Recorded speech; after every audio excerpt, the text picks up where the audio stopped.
racing. Brandon Plank with a great restart.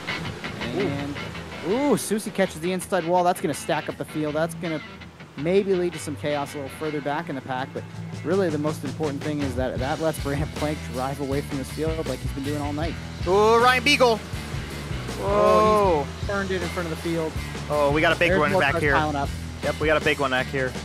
Oh, that's a junked wreck. That's a upside down race car. Hey, Dean Reynolds, Corby Daniels. We saw Ryan Beagle get it sideways. That started the whole ordeal. Yellow flag comes back out on the racetrack with 6 laps to go. We'll be looking at a green-white checkered, but first we'll look at the replay and see what happened that brought Ryan Beagle into starting us our most recent yellow and add it to the list, Jonathan. Yeah, lots of yellows in this one. The tight confines of Weed Sport are definitely wreaking havoc on this field so far. As Beagle under fire from Hickey. 2 small blocks going at it here. Oh, Hickey drives up just ever so slightly, and that brings the rear wheels together between him and Beagle turns sideways in front of the field. Everybody along for the ride. Richie Pereira gets a piece of it. Josh Mbowski, Berger, Dirk Cardine goes for a wild ride. The Beef's involved. That's the big one at Weed Sport.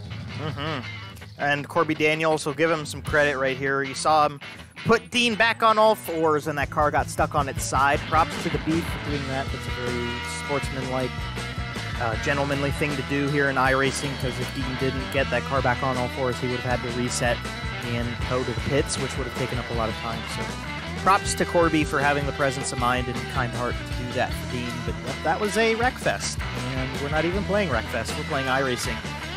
We got pretty far into the race before we saw anything major like that, though, Jonathan. I think that kind of shows the guys are trying to keep things together here for us.